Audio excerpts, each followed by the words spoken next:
Hi, everyone. Good afternoon. I know I started like 3 or 4 minutes early, but there is an Amber Alert that I'm going to cover before we even get into the discussions about Gannon and things like that. Honestly, it's a little bit scary looking, this one. Hi, Frazzle Mama 3. How are you? Hi, Avery Shannon. Hello. Hi, Hope. Hi, Vanessa. And guys, this is going to be kind of open panel style. Anybody who wants to join me, I'm going to put up a phone number if you guys want to call in even. Um, we're going to really discuss whatever you guys in the audience want to discuss today. Allegedly with Brittany J, I believe will be joining me. Like I said, I did start a little bit early, so she probably will take a few minutes to get here. But I want to make sure that I hit this Amber Alert. Hi, Rhonda. Hi on the rocks in the soil. Hi in the bushes.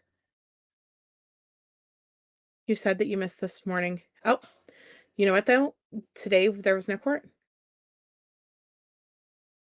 So let me pull up a Amber Alert though. Good morning, Crime Curious. You're welcome to jump up too. I'm gonna post a link in just a second, but I want to share this Amber Alert real quick because it's really scary looking. It says Amber Alert. She was last seen at 7:15 p.m. on March 22nd in the 1000 block of Boyd Avenue in Azale.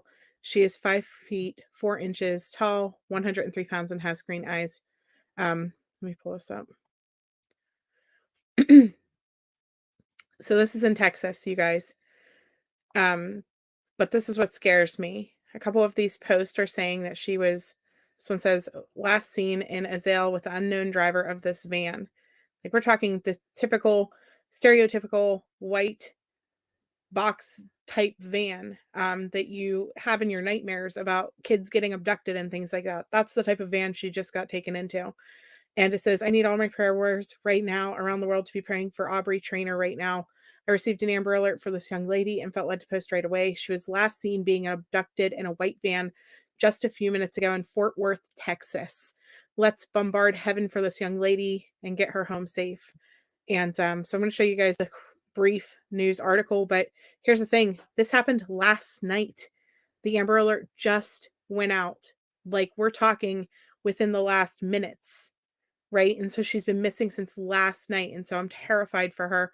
I don't know if it just took them this long to find this this van and this video footage, but I'm scared about the fact that they took so long to put it out here.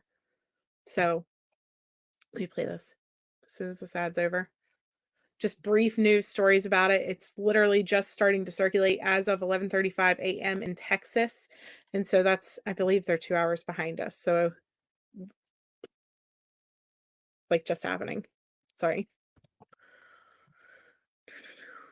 And then we will definitely jump into Gannon and discussing his case and stuff. But like I said, I always put precedence on Amber Alerts. Suspect Always. in yesterday's shooting at a Denver high school. This morning, That is not suspect in yesterday's shooting at a Denver high. Mhm.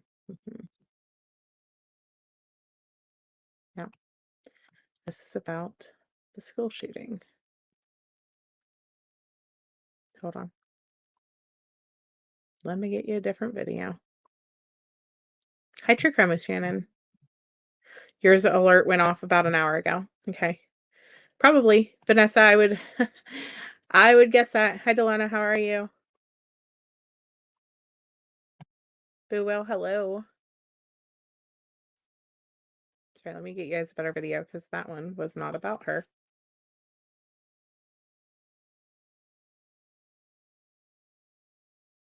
Yeah, we're talking 47 minutes ago, 1 hour ago, so they must be an hour behind. She was last seen at the First Baptist Church there. So is she abducted, like leaving the church? See, that's too much. That's scary. Or is this somebody who she met up with that just happens to have a creepy stalker van? Because that's like, I mean, I don't know. Literally the stereotypical van that you would get kidnapped in. The police are saying that they think that it's an isolated incident, though, and that there's no threat to the community, but I'm sorry. They say that about everything. When, oh, well, everything's always just an isolated incident. How do we know that?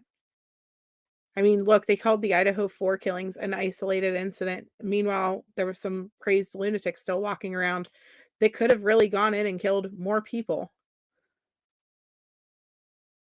Has just been issued for a teenage girl out of Azle. Here is what we know right now. The victim is 13-year-old Aubrey Trainer. She was last seen wearing a black shirt with Tupac on it, tie-dye pants, white slides, and she had her hair in a bun with glasses. Police say she is traveling with an unknown suspect in a white panel van. We're working right now to get a license plate. Call 911 with any information.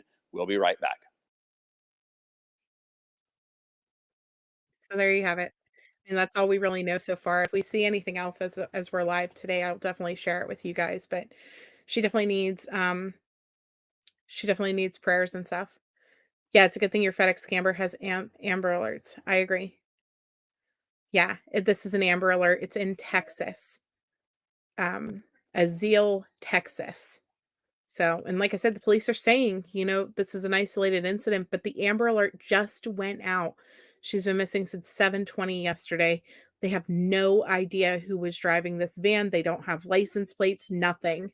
And at first, she was released as a runaway, and now they've updated to an Amber Alert.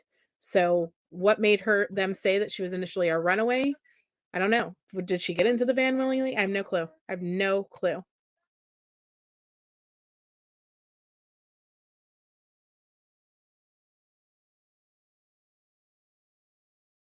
Yeah, I don't have good feelings either.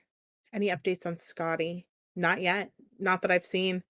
Outside of the fact that they've stopped, like, physically searching for him. Mm, no.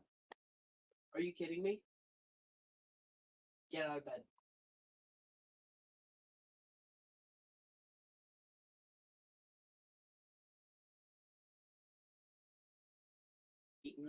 Curious how close that area is to Mexico. I'm not sure.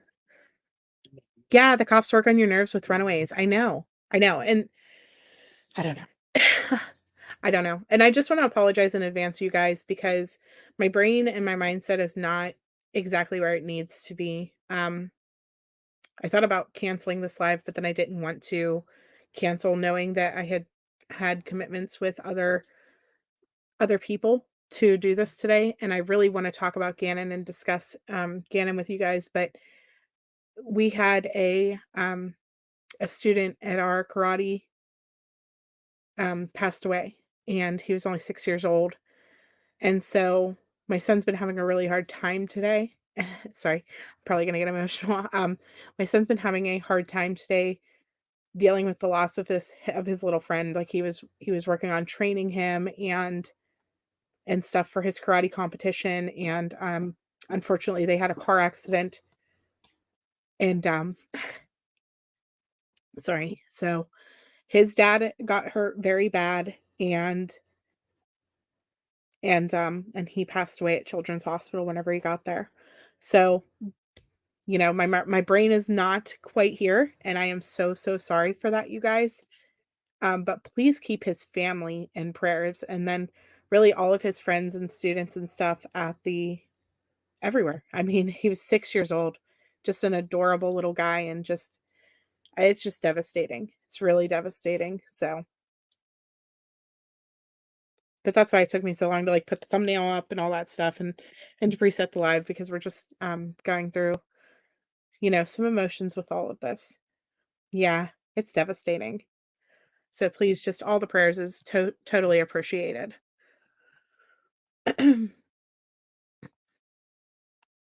But no, he's okay, cray cray. He is, everybody's pretty much napping and in between napping. Right now, they just got up to get a snack, but they're okay. They're okay. Yeah. Yeah, it's heartbreaking. It really is. So,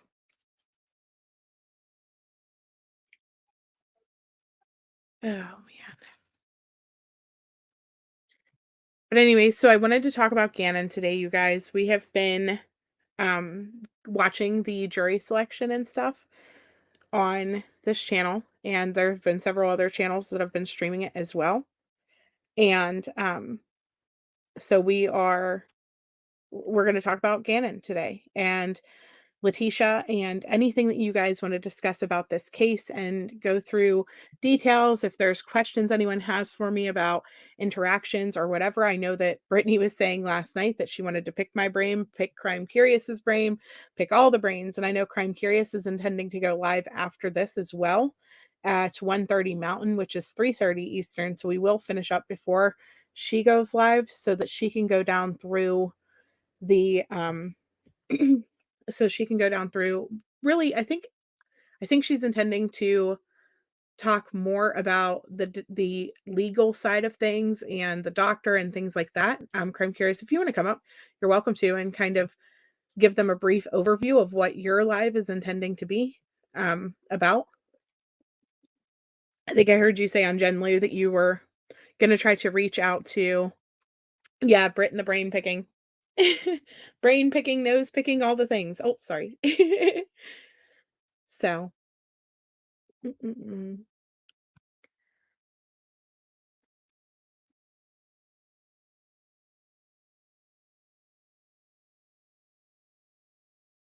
Yeah, thank you. Hi, Crime Curious. How are you? Good morning. I'm so sorry to hear. Oh, no. Whew, that's Yeah, a lot. a lot. I got goosebumps even saying I'm sorry. It's a lot. It is. It is. And he just, my son was helping to teach him because my son's in he's in the leadership program. And Hmm. so Vinny is his name. He had his first tournament this weekend. And so my son's been working with him one-on-one for the last couple months, training him to do his form and things like that so that he could be ready for competition because that's something that my son, he's the competition kid at our ATA school. So they had Wow. him working with him and stuff, and he just got pretty close to him, you know what I mean, over that time period. So it's just really Yeah. sad and devastating, and I just can't even imagine what his parents are going through right now. Right. So, I don't know much about the community, where you live, but obviously mhm. I'm hoping that the community will come together Oh yeah. in Oh yeah, in a big it way. they definitely are. Yep. They Good. definitely are. So Good. it is. It's hard. Any loss of a child really is devastating, especially whenever it's unexpected. And that's where you get so many people who are passionate about these cases and things like that because we get a heart for them, right? You get a heart for Cannon, you get a heart for Dylan Redwine, you get a heart for Mhm. Quentin Simon and Summer Wells and all of them. And it's similar to the way that we feel whenever we know someone and they pass away, I feel. Right. Um and it just makes that attachment, and we all feel close to this case, we feel close to the family and stuff, and so I don't want to like take away from Gannon by focusing on our tragedy. Do you know what I mean?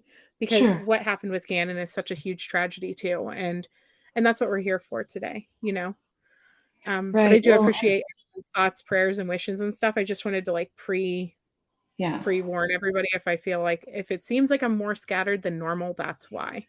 Basically. Yeah, um and even just in the jury selection, sitting through that each day and listening in on the each day's events. Every day, the prosecution and the defense give sort of a mini opening statement, and while that's not a presentation of evidence, what the attorneys say, that's not evidence. They're just telling the jury what they're going to hear, from expert witnesses and their evidence that they present. But even hearing those mini opening statements is difficult because they go into details, and it's a lot.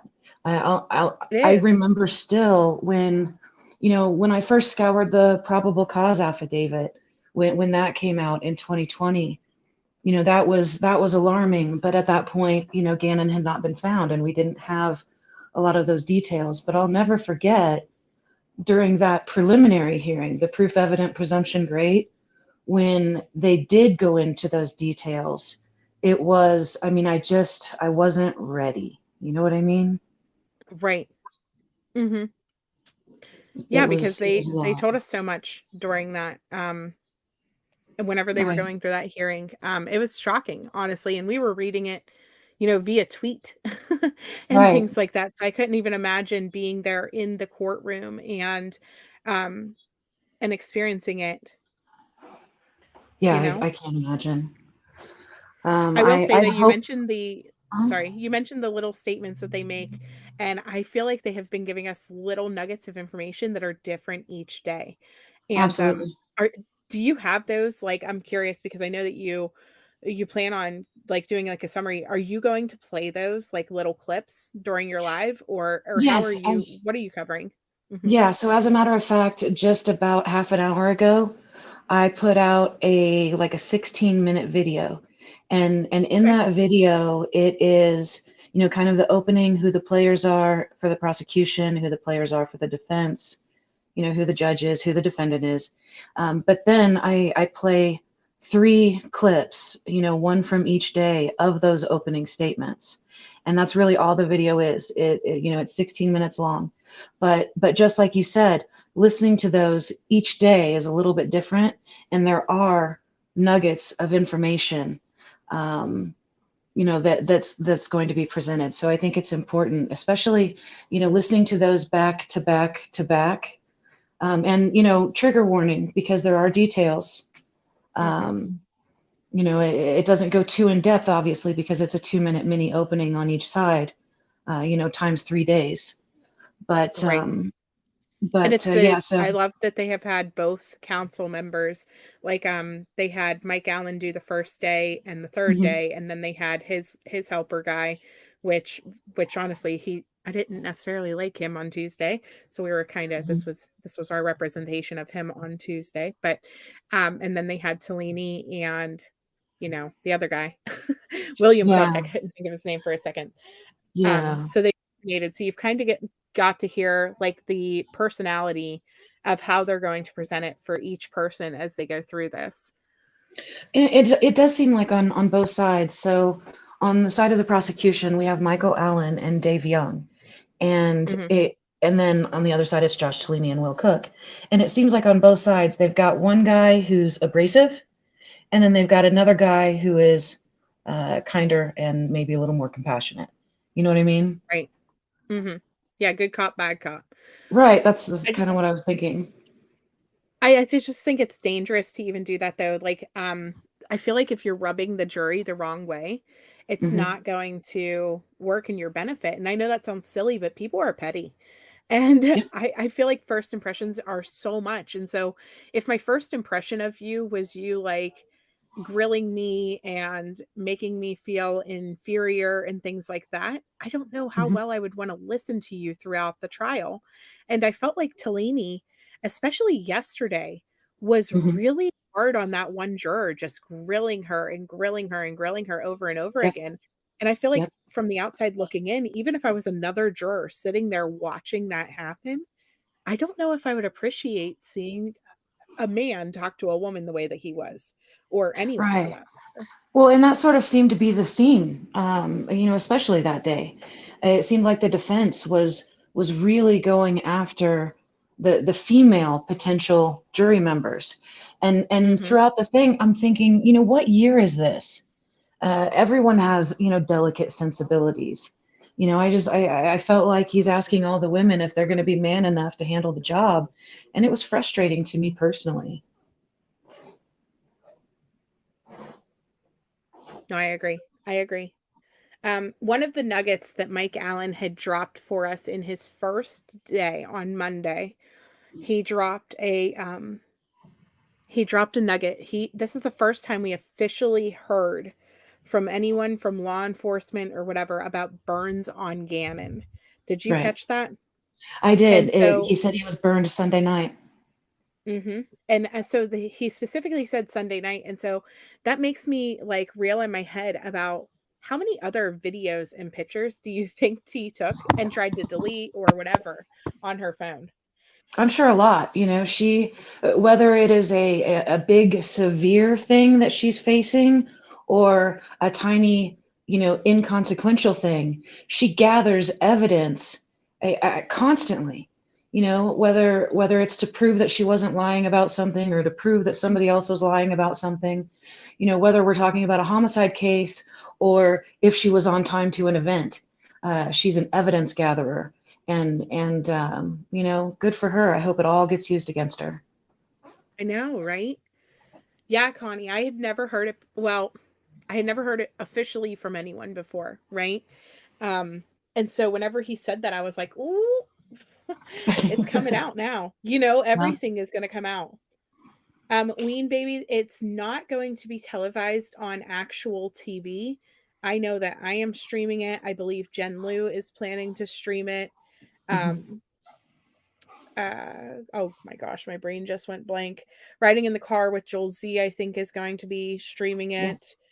And then Crime Curious is going in person so that she can, you know, fill us in on all the details on Thursdays every week to let us know what she personally was able to see or whatever. I don't know how Oh, well we're going to actually be able to see the defense, or not the defense, the actual evidence items because of the way right, that they're going to have the cameras set. I don't know if we're going to be able to see, you know, the evidence televisions and things like that. right. Did you catch the trial against Daryl Brooks in Wisconsin, the Waukesha Hmm. Christmas parade? It'll be similar to that, you know, with the stationary cameras. Law and Crime is going to stream it too, but they're just Yeah. restreaming the WebEx like everyone else. They won't have the ability to zoom in, zoom out, things like that. Right. Right. Yeah. Yeah, but So I don't think we'll be stay able to on see the, the evidence. don't go to Law and Crime. Go to like one of your friends' channels, you guys. Sit Definitely. in your normal chats and talk it up because they ain't gonna have nothing different than what we got. Right. So Right. And your voice is a lot more likely to be heard among friends, and that's what we all are. So yeah, I right. agree. Oh. But you reminded me, so for jury selection, the judge allowed two members of the press to be present in the courtroom, you know, without cameras, of course. One Hmm. was a representative of the Gazette, which is the local newspaper here, and the other was Dan Beatty of KRDO. So he was the only television reporter who was allowed in the courtroom during jury selection. Hmm. And I had invited him, because I've worked with him on other stuff, I had invited him to join me on this afternoon's live stream. Hmm. Um, and I'm just going to read you an email that I received from his boss last night. From And his I wondered, boss. yes, I Oh wondered, my. yeah, let me find it. Oh gosh, where is it? Well, anyway, um, oh, I know it's in my other email account. I'll find it. But the long and the short of it was, Dan Beatty is no longer employed by KRDO, and if he does appear on your show, he will not be representing KRDO in any way. You know, it was very curt. It was very to the point, and that was from What his in the world did boss. he do? I don't know. I don't know, but it was, you know, it was very clear that he was, for whatever reason, persona non grata, you know. Wow. So day one of jury selection on KRDO that evening, you know, he was on the news discussing what happened that day. Hmm. We did not see him day two. We did not see him day three. And day three is when I got the email from his boss. So as of right now, there's only one um, newspaper journalist that's allowed in the Yeah, Zach courtroom. Dupoint is who I was Yeah, following. Hmm. yeah. No clue what happened to Dan Beatty. I have not spoken to him yet. I'm sure I will at some point because I want to know what happened. You know, it's just in my nature. But Dan Beatty is no longer in the courtroom representing KRDO. Right. That's So I crazy. just, That's yeah, I like just you don't, have to wonder, did he violate some type of rule? Like what happened? You know what I mean? To no get clue. to get let go, just bam. Right. Wow. Right. And he's put in a lot of work on this case. I mean, every time I was in the courtroom, he was definitely there, you know, and he's done a lot, you know, with other cases as well. And, you know, at one point we spoke at length about the doctor that's coming in.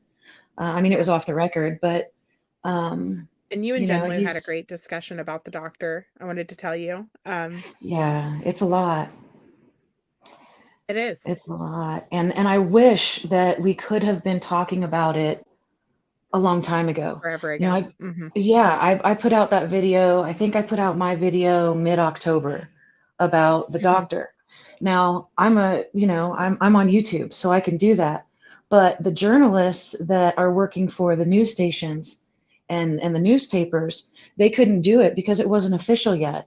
And in fact, it didn't become official until she finally turned in that evaluation, which we didn't even know until day 2 of jury selection that she had in fact done that. So I think they did that on purpose. I think they didn't want her name out in the public because she's faced so much scrutiny. I just don't understand. So, like, we've been reading through the arrest affidavit during jury selection, like on the lunch break and stuff, because I Hmm. still haven't done that hearing. You know, I've talked about my personal experience with T. I've talked about different things in T's background. You know, her actual civil rights suit. I talked about some of the different conversations she's had with everyone in the groups and different things like that. Right. But one thing I haven't done was reading through the arrest affidavit, and so I started to do that through the lunch breaks and stuff like that. And whenever you're reading through it, realizing that there is there is so much that we don't know. But not only that, but that Yeah. arrest affidavit was 4 days before they arrested T, and Gannon had not yet been found, and they already had so much evidence and Right. so much of her pre-planning and her talking and her texting people and different things like that. And I just don't understand how DID fits. And so whenever you think about what the judge has been telling us, the defense doesn't have to prove anything, right? The Right. defense has to prove nothing. And so whenever you keep the fact that the defense has to prove nothing in mind, it's all going to be just on the prosecution to prove that she doesn't have DID. And Right. it's like, how I don't understand. I guess my struggle is I don't see how anybody could look at anything she's done and think, oh, she has dissociative identity disorder. Do you know Poor what I little mean? thing. Like nothing fits. Right. Well, and in the opening statement from yesterday, um, it was Michael Allen yesterday. He brought up some of the reasons why they think that that is BS, and he talked about how no shell casings were found, so she clearly picked those up. And he talked about, the different things that she had done to cover up evidence, which, number one proves that she knew it was wrong, and number two proves that she was, I don't know, coherent, for lack of a better word. I mean, she was at least mentally stable enough in those moments and in the months following to cover her tracks. So it seems like this should just be a slam dunk, and I sure hope it is. But Leticia's defense attorneys are pretty slick. All due respect, they're doing their job. They're just really good at it. You know what I mean? And that scares me as someone who wants to see, justice for Gannon. Right, absolutely. And that's just and thank you so much, by the way, Ruby, for joining the Sleuth family. So glad to see you. And happy to have you joined. There is a link in my members Discord, in the member tab if you want to join our Discord. And there's links to the Facebook group if you would like to join us. So um but what I was gonna say was, okay, so I know you guys had mentioned that, she had previously never really gone by different identities and things like that, but there was actually a time in Mhm. her life that she did go by the name Taylor. She went by the name Oh. Taylor in her 20s. I want to Hmm. say it was. She was Letecia Taylor instead of whatever her actual middle name is. I forget because she Lynn or changes it so Leanne or much. whatever it is, Yeah, right? Leanne. Yes, that's it. Well, but she's Right. gone by Letecia Lynn, Letecia Leanne, Letecia Taylor. But whenever she was going by Letecia Taylor, she would use Taylor as her first name places. And so, Hmm. how long back has she like known that if I ever get in trouble, I need to be ready with a different identity to say that I had DID. Like, do you think that she could have been planning a DID diagnosis for whatever crime she would commit eventually, not just Gannon? Do you get what I'm saying? Like, Yeah, how long yeah. could she have been planting seeds of having disorders? Does that make sense? Yeah, it does. And maybe not specifically, killing Like, not even Gannon. just murder, but, like, if she Right. were to steal or do whatever. Well, look at how litigious she is, and she has taken part in other criminal cases and other civil lawsuits, and she Yeah. has studied the law, and so I think that it was part of her research and study, and whether or not she knew it was going to come in real handy in a homicide trial in her future or not, she studied it, at a Right. minimum. Yeah, Whether and or I not don't she I was don't going to think it would use be it, I don't a know. Yeah. homicide for, like, a homicide, like, I don't think that she Right. planned that far back to kill Gannon, but I do think that, like, her Poshmark and things like Hmm. that, I fully believe that she was likely selling stolen items, and so could she have already been planning to be like, "No, but that was my other side of myself, Taylor, that did that." Do you know what I mean? Something along Yeah. those lines, Yeah, and and it so doesn't even have to be that nefarious. Maybe it's that she wanted to file for disability and get paid for nothing. right, I right. mean, who knows? Always plotting, always. Right. Right. These are She actually the is. documents from the court hearing that she had. We read through these, Hmm. maybe like a week or 2 ago, Hmm. and, these are from whenever she was suing her school district because they let her go, um, because she was sexually harassed is what she alleged. And, Right. the guy in this, he's a real creep. He is a Yeah. super, super creep, the vice principal. I'm not gonna make any excuses for him. I don't know if Letecia led him on or not, but regardless, what he did to her and, like, how he pursued her inappropriately was bad. It was not good. And so despite who she is as a person, like, I will never belittle sexual harassment. But she did end up suing and saying that they were treating her unjustly and that they were violating her civil rights and retaliating against her for reporting the sexual harassment that was going on. And so that's why whenever we talk about, like, she is well versed in this type of stuff, she knows all about her civil rights and stuff. She has already been through a case like this and won as far as civil rights violations go. So, just Right. to And these are the things that make me concerned that even though it seems like this should be a slam dunk, she is, she is a worthy opponent in the courtroom. And and just like anything else, you're right, we don't know if she was leading him on, we don't know if she baited him and trapped him and he fell for it, because he really is a creep, and he definitely sounds like he's a creep. Which, it's hard for me to see her as a victim.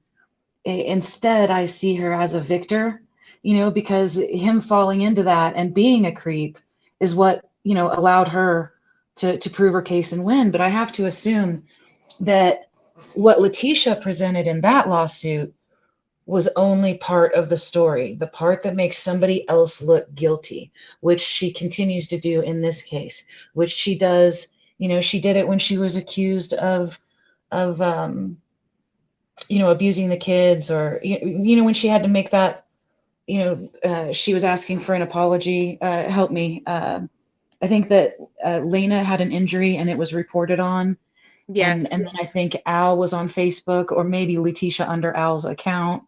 The Uh, you know, accusation was that Letecia had strangled her or tried to, okay. like, that she had choked her.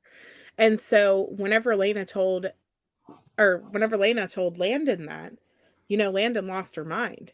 And of course, then it became like these videos that T put out of Albert Hmm. talking to Landon on the phone and, like, her freaking out and stuff like that. And people like, she thought she was going to put out the video of Landon freaking out and everybody's going to be like, "Oh, wow, what a monster." And it Right. backfired because then people were like, "What did you do to her kids to make her freak out like that?" Do you know what I mean? So nobody Right. believed it, but yeah, she was demanding an apology for things that she had supposedly done to Lena. And I think I actually have, maybe. Let me see if I have that one. No, this is Yeah. about the These. bath salts. These are the letters that she put out about Landon whenever Hmm. everything was going on with their custody dispute. Yes, that's Gannon's little sister. Sorry, I have a whole bunch of stuff that I had saved on here for. I don't know if I have that one. No. Okay. Yeah. Let me I look mean, at it my just goes to the screenshots. idea that she is a worthy opponent in the courtroom, and she does know what she's doing, and she's ready to fight. hmm And that's, I that's hate that the frightening to defense me. has like no. Yeah, over here I have an entire. I have an entire cell phone full, and more because I switched phones about halfway through, and so I really have a cell phone and a half full and a thumb drive from my computer because I just followed it too much. And over here is actually who put out the video of Letecia dancing in the bar. Hmm. Hmm. And so I'm not sure. Over here, I don't know who you are. I'm just going to be honest. I've seen your video, obviously, and seen you in the chats and such. And I don't know. I don't want to like out your identity if I think I know who you are. Does that make sense? Let me pull up that video real quick.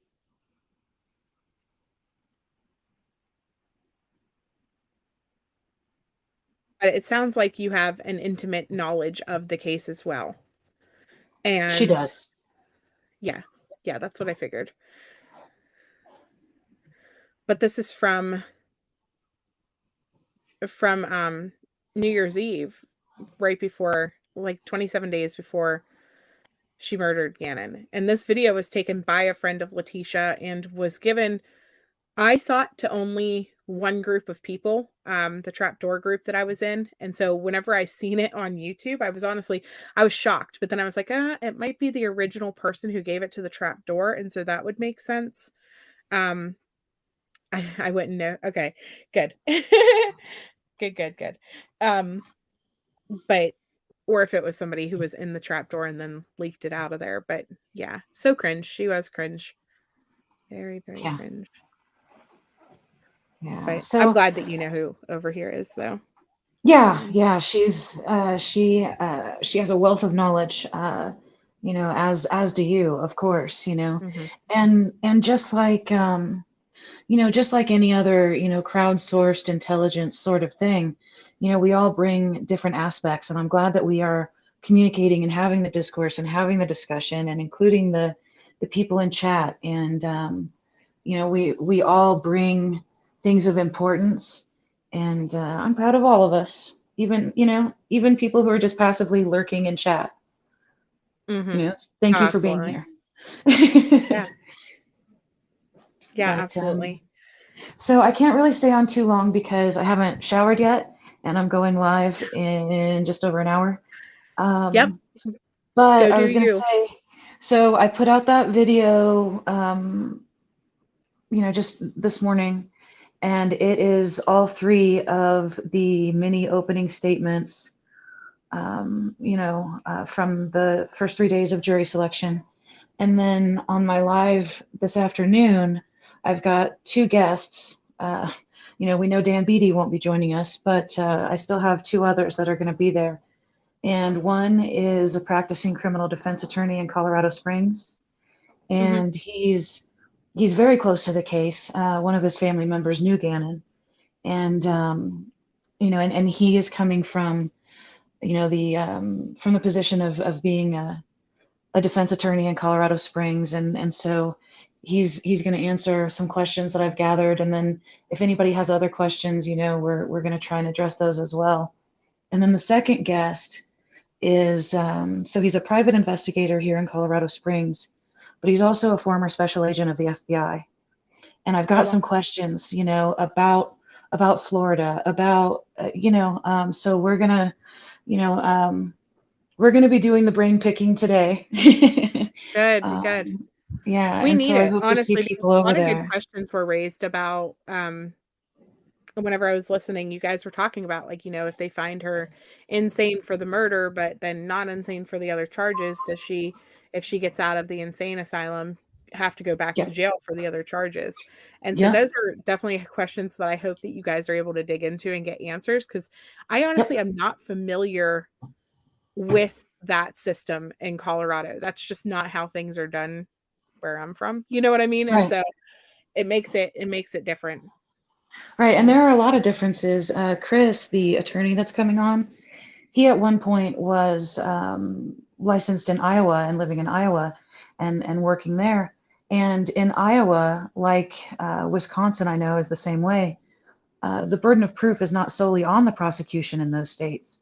That, Mhm. that's something that is Colorado specific, where the burden of proof is 100% on the prosecution. So, there are those little differences from state to state and case to case. And anybody who's followed a lot of cases, it can get blurry. Right. Right. All But right. Well, I will let you go get yourself ready, and I'm looking forward to hearing what your panel guests have to say later. absolutely. Okay, I'll see you guys soon. Bye. Bye. So go and check out Crime Curious, you guys. She'll be live at 1:30 Mountain Time if you are interested in watching that coverage. Like she said, she's going to have those two professionals on, so we'll see how that goes. Yeah, the law is complicated. I will say that this judge has been doing an amazing, amazing job covering all of the details and all of the information with questions. And even Mike Allen yesterday, after court came back in, he started explaining, why they have the the burden of proof, and why they have to prove that she was insane or not insane, and why it's all on them. And so he said basically that if he comes in and he doesn't prove to them all of the things that he is saying, that they have to find her innocent, even if the defense side never goes, because that's what it means for the prosecution to have the entire burden of proof. Hi, B. Tim. Thanks for dropping in. Enjoy your lunch. I'm sure your tomatoes taste very good.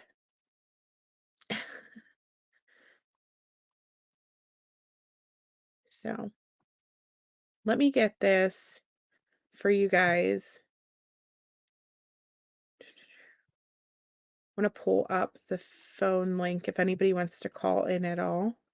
And we will try it. We tried it the other day on members only to make sure that it worked. And so I want to open that up for you guys if anybody wants to call in.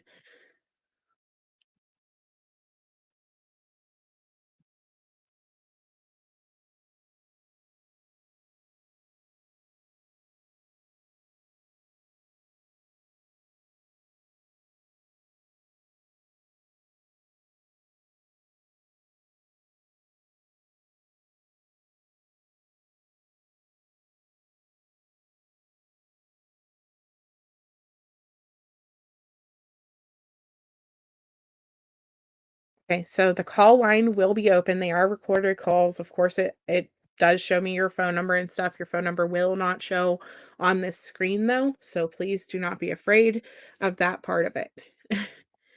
But it is there if anybody is interested in calling in and talking. There's also the link I can drop, but in order to come on panel, guys, if I don't know you, I do want you to show me your face prior to popping up. I will not show it on the screen once you're up here, but that is just to protect us and the chat from that happening, like any peen bombs or anything else weird that people do whenever they try to troll channels. But Cray, you were asking earlier about if I talked to Letecia or not, and yes, I talked to Letecia inside of the Facebook groups. We had communicated pretty regularly under my in the Letecia Stauch support group. I was in under my real name at first, and then I was in under Stacy Walker, which was my sock account that I used at that time.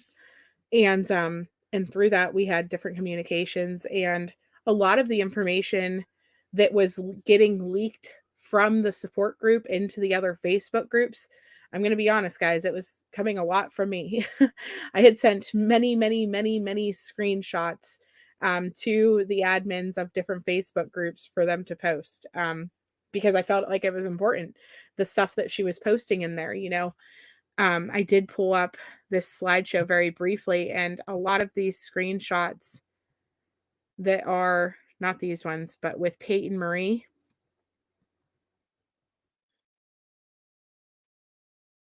even this, like this all came from the T Stauch support group. The Peyton Marie screenshots were between myself and Peyton Marie, which was T from the support group. Hi in the bushes, how are you? Oh, you gotta close your YouTube, Hi. hun. Oh, shoot. You're fired. Yeah, boo will. But yes, so a lot of this stuff that was from the support group was leaked out by myself. And I'm sure there are other people who are in there that were also doing the same thing and screenshotting stuff. But I just happened to have a friend who was an admin of one of the biggest Gannon Stauch support groups, or not support groups, but one of the biggest groups at the time. And she went through and she was like, here, send it to me. I'll post it so that you don't get busted leaking, because that was the problem. Everybody else who was trying to leak stuff, they would go to the other groups and post it, and then they would just get kicked out of the support group. So that became a whole thing.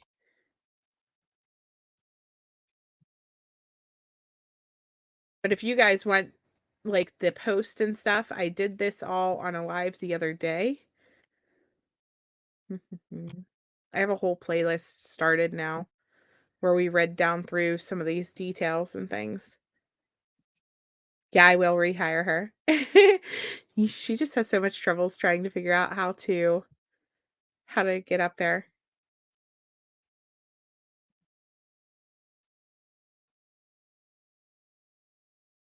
Trying to think.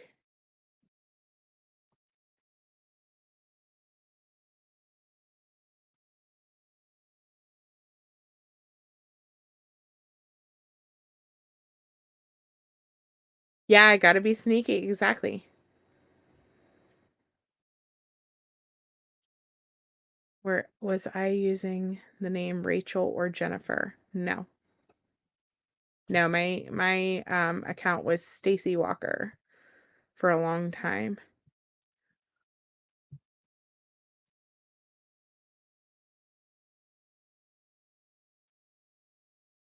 Which there was a Jennifer that I was talking to at one point that also had been getting information from the group. You closed the YouTube and it kicked you from StreamYard. Yeah, I'll send you the link to your messenger in the bushes. That way it doesn't mess up. That way you can still pop up. I don't know what happened to Brittany. She was supposed to be here today. I did send her the link in her email, but she might have forgot, to be honest. Or been unsure, because I did take a long time to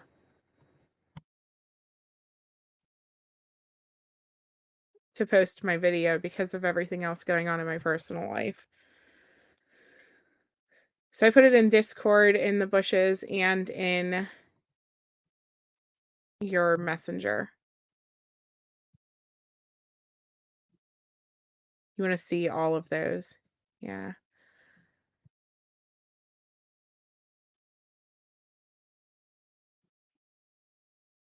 I did post in Discord. Yep, it's there.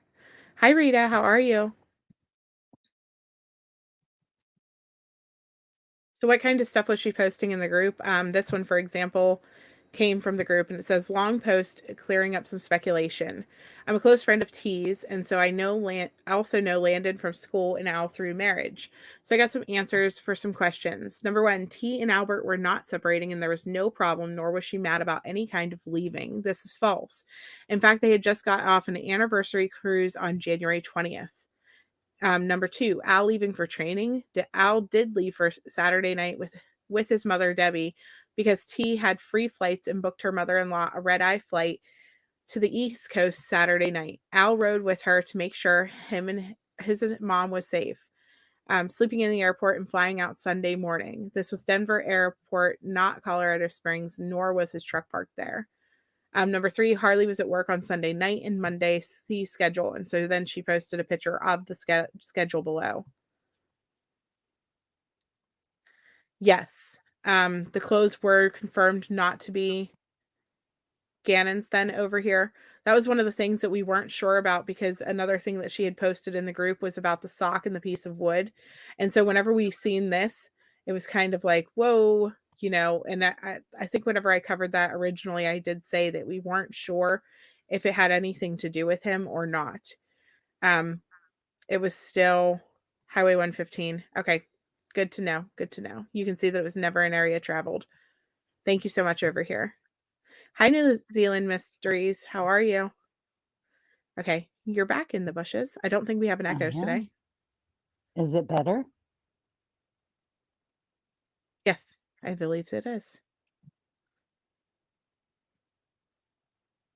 How have you been? I am well. I'm trying to get caught up on where we're at and what we're discussing and what we're looking at. Just kind of looking at the tease screenshots from in the Facebook group. Oh, yeah, those. Mm-hmm. Yeah. Bless her heart. Bless her heart. But all of this, right? So, and then she admitted to riding in the car with Joel Z. She admitted that she was Peyton Marie to her. So, the prosecution's going to have all of that. They're going to have all of her records and things like that. And so even if the defense team tries to say, well, Peyton Marie was another one of her other identities that proves that she had split personalities at this point, it didn't, because she told Exactly. other people that she was her. You know what I mean?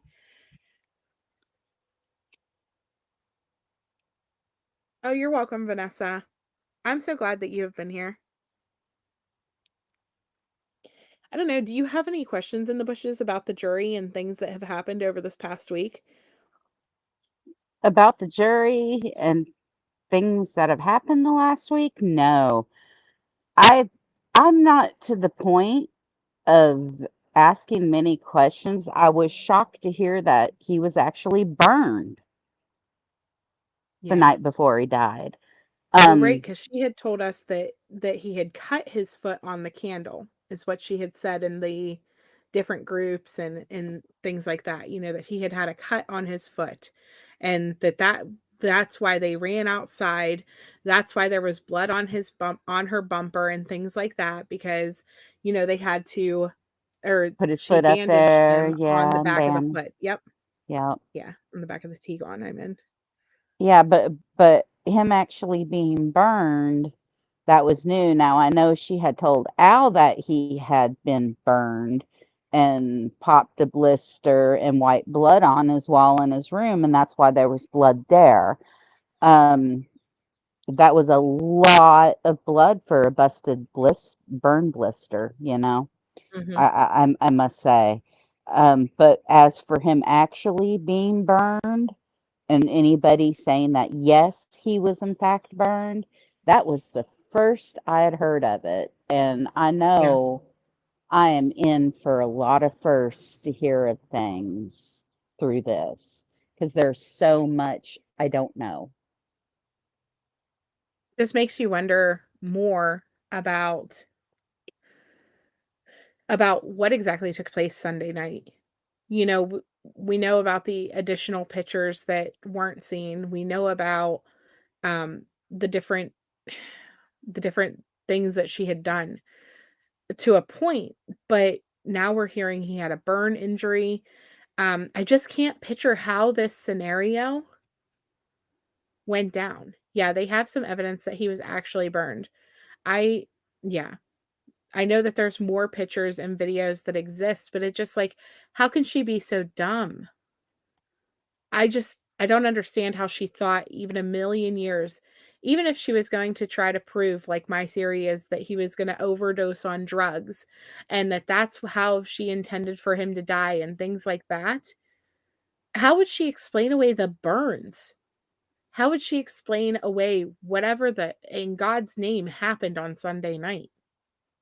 I think that that video she took was that limited video she took was an attempt to do that, Yeah. to create a narrative that she could spin off on, and tell them something she thought would make sense.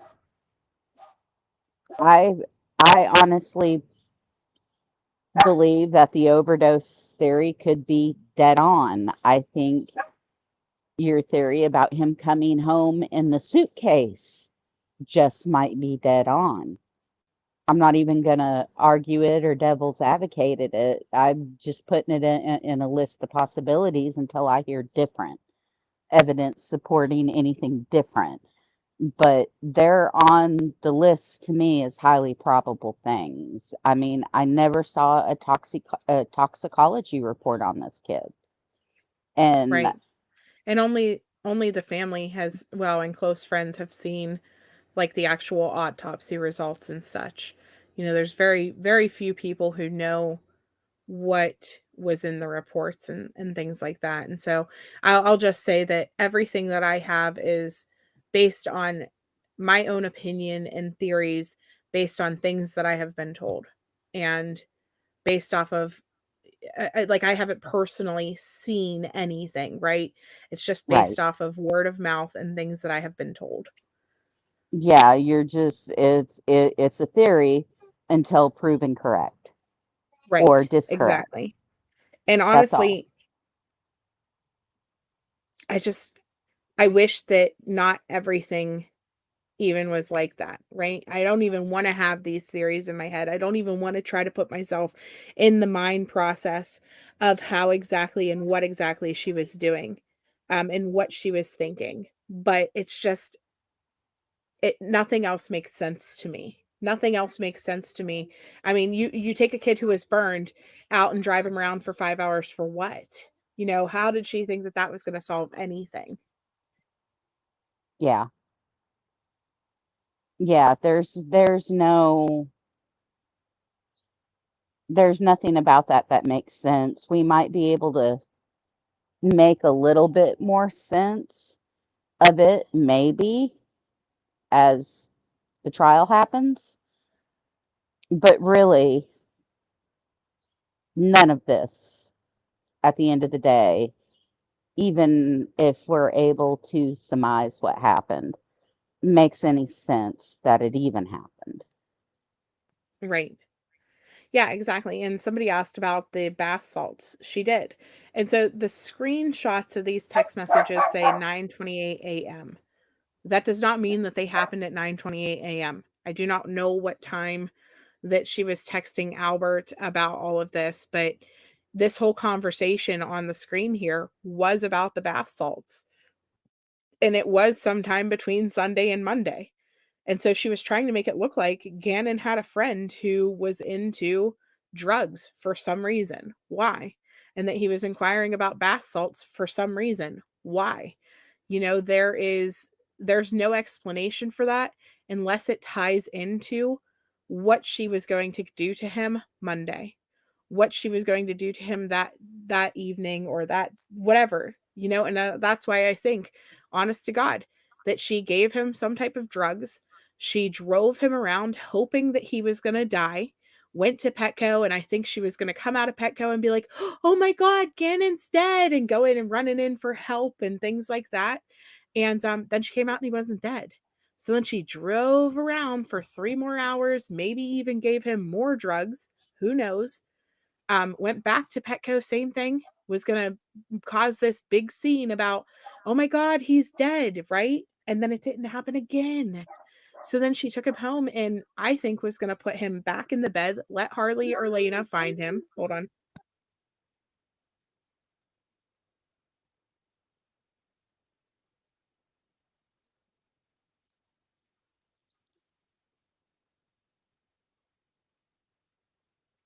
I'm Sorry thinking about all that. that is very much possibility.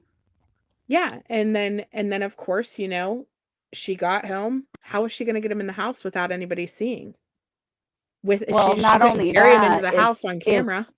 it's easier than picking up a body to roll it in a Right. suitcase. It's just physically easier, especially if you're going to Right. go downstairs with it and stuff. You're correct. If the suitcase is on wheels, it's easier.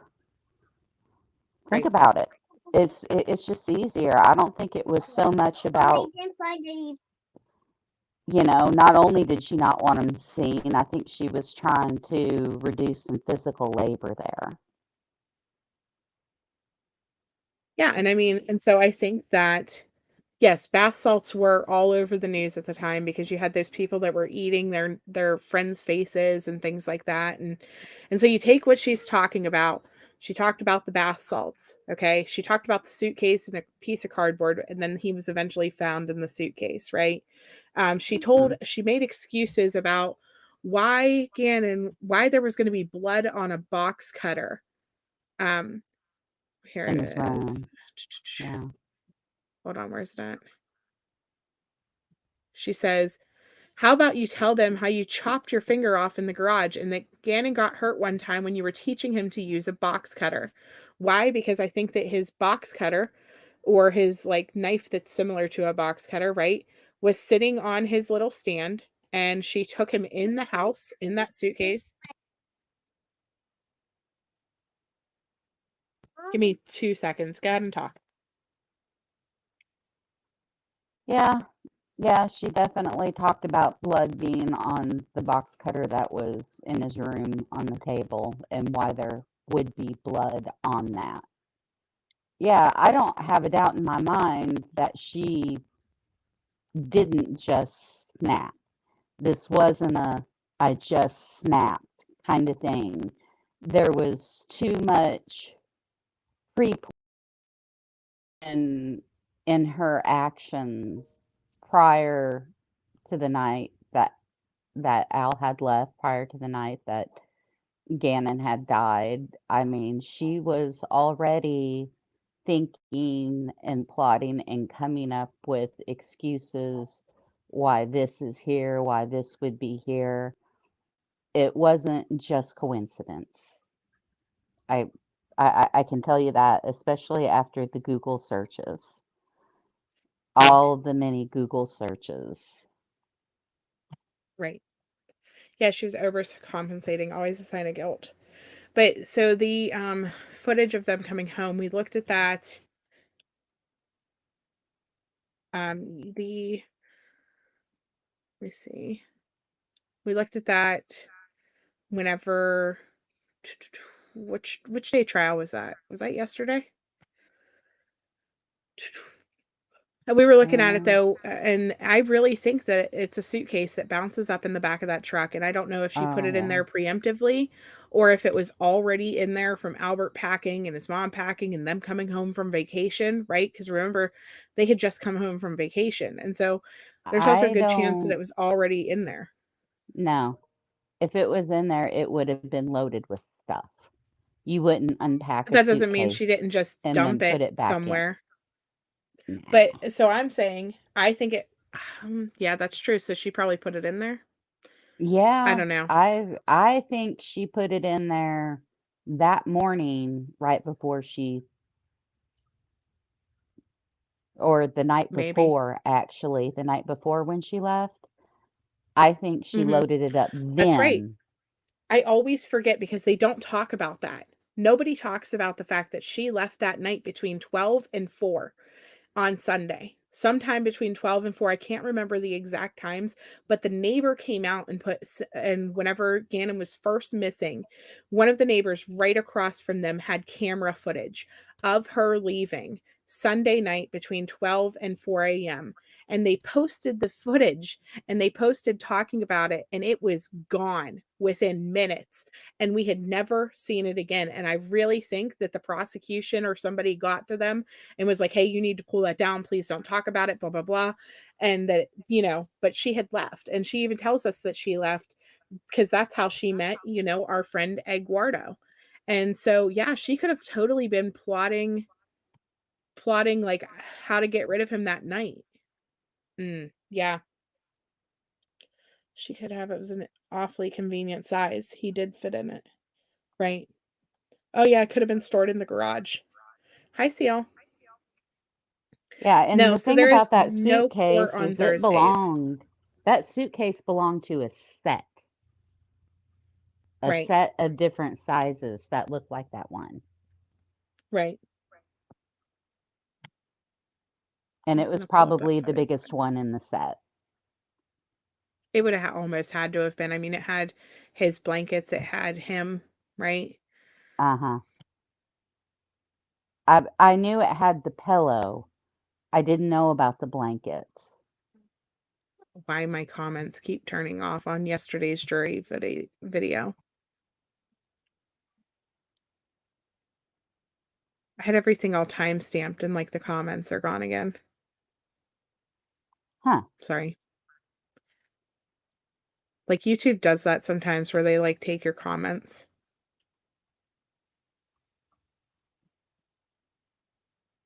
I have to go turn it back on so that I can find my timestamp.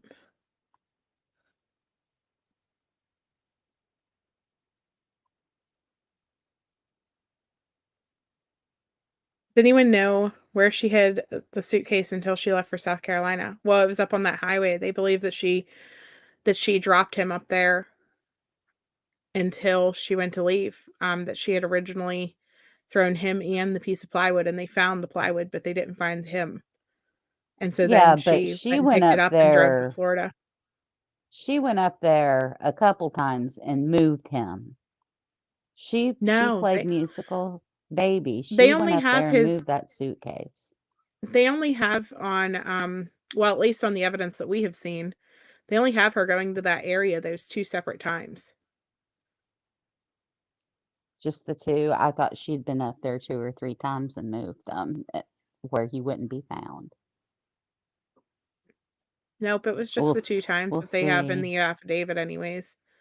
Which, I mean, again, this was 4 days before she was arrested and, like, almost 3 weeks before he was found, the, affidavit, and so that's what makes it hard because you don't know how much has changed since he was found, and yes, we've seen, like, the preliminary hearing or whatever, but that doesn't mean that that's all they have, right? Oh no, they never They're put hardly anything in the affidavit. They put as little as possible in the affidavit because things change. Because anytime they do an affidavit, there's usually an ongoing investigation, even at the time of an arrest. They're still investigating afterwards. fix your, cord because I think you bumped it. Last time you bumped it, it was, like, fuzzy for a minute. Is that better? Nope, it's still fuzzy. It keeps going Because in and out where it's fuzzy or not. because I have no cord. Oh, you don't have a cord? So why is it getting fuzzy then? I don't know. I'm on my headset. Hmm, that's so weird.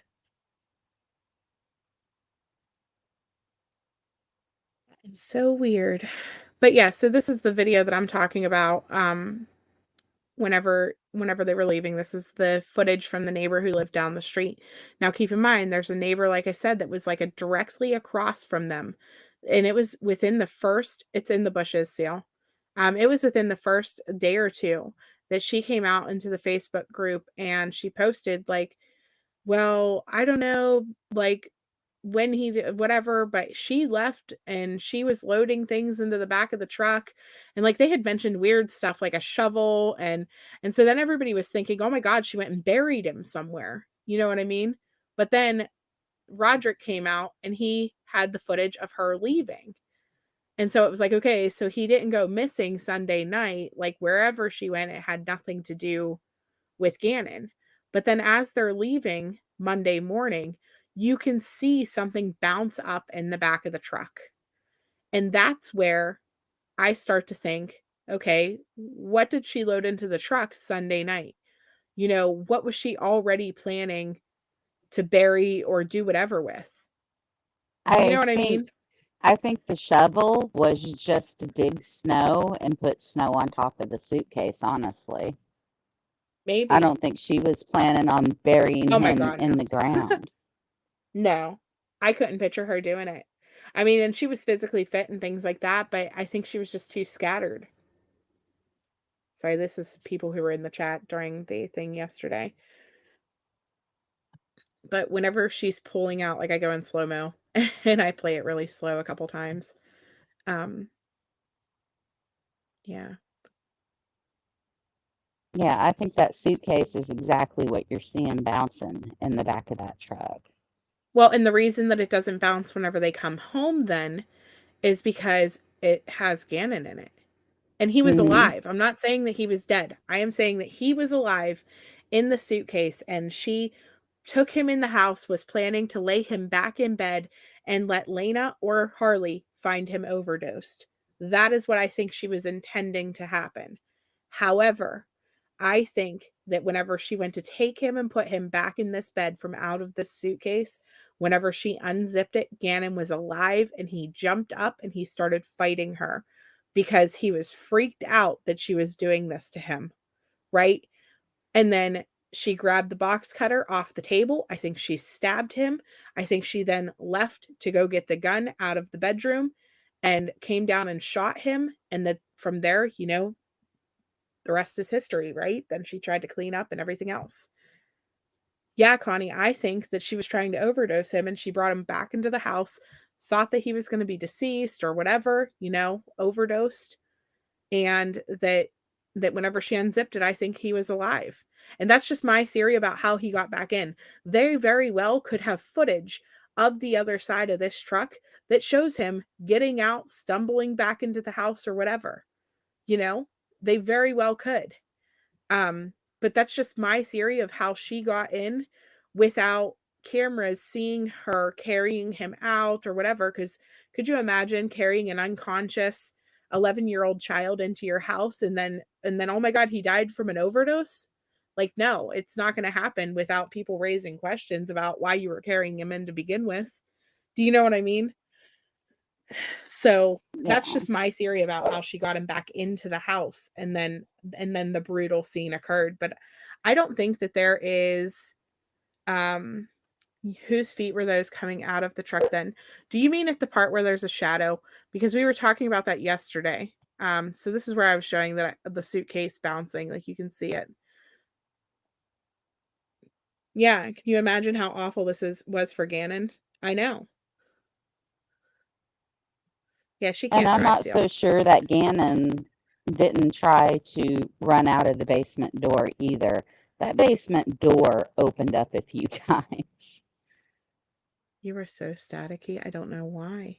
You were fine and then it like just went crazy. But hold on, let me see if this was the set. It sounds like you're taking like a candy wrapper and rubbing it on your thing. Is this any better? Mm-mm. No. So weird. But this is them coming back, okay? And it makes sense. She looked thin. He also would have been heavy. If he was like unconscious or not able to walk, absolutely. But she also had a lot of adrenaline, number one. And number two, she was actually pretty like beefy up top. She had very broad shoulders and like muscular, I would say. There are several pictures of her that you can tell that she, with her baseball playing and things like that, was kind of like t-ball and whatever else she did to work out. I have no clue. Oh yeah, she was strong. Yeah, there's no basement door leading out of the house. I know, but I think she took him in through the garage. I don't think she went in through the basement. I know that the basement area like walked up to the landing and all those things. Like I know the layout of the house. Oh, I thought there was a door Oh, that did led you into say the that? backyard. No. There's Yeah, I a said that. mm, it was like up like a little landing thing. Well, I know to get down into the basement from the house, but I thought in the basement You thought itself there was there one was out a there? door to get into the backyard. I gotta find that walkthrough of the house. We have it somewhere. Um, I need to find the walkthrough because there is like you can see the layout a lot better.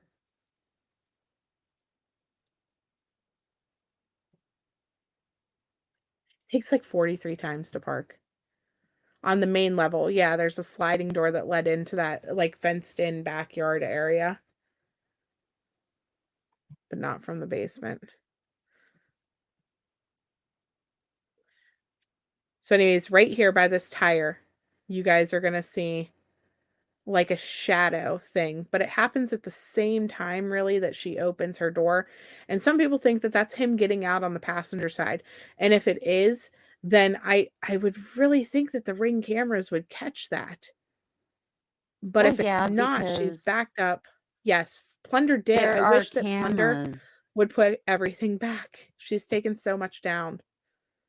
There are cameras on the other side of that house and across the street. If he gets Right, out on his own, they're going to show that in court. right. So right there as she's opening her door, there was like this light thing, the shadow that happened, but it went away like very quickly. And I don't know if it was him. It very well could have been him. Some people have said it was him. Who knows? Have a good day, Hope. So this is the same case, 8675309. Sorry. This is the same case with the key in the back in the door or in the gate and all those things. Not the back gate though, it was a gate on the side of the house in the front. And she said something about Sunday night that he had went over and locked the gate and he was the only one with the key for the gate because he wanted to be responsible and how much Albert let him have that responsibility and it made him feel grown and all the things to make it seem like it was amazing, right? I'm Right. thinking that whatever happened Sunday night that she chased him out of the house and maybe to that gate. I think they're going to find some type of evidence if they didn't already. Like obviously they didn't. They're not still searching for evidence, but I think that we'll see some type of evidence about that gate because she mentioned that gate way too many times. Way too many times. So I Yeah, had a whole something went issue down with that. at the gate. Right. And I think that ties back to Sunday, like with the candle incident and the fire and him getting burned and whatever else, But Yeah. again, my opinion about the events that I think took place. Exactly. She doesn't bring things up unless there's a reason from what I remember. You're exactly right. She always was telling us about evidence before we knew anything about it so that she could explain it away and what happened around those items. For example, the blood on the box cutter, the blood in the garage, the blood on the back of her T-Gon, the board, the sock. We didn't know anything about any of those items until she told us about them.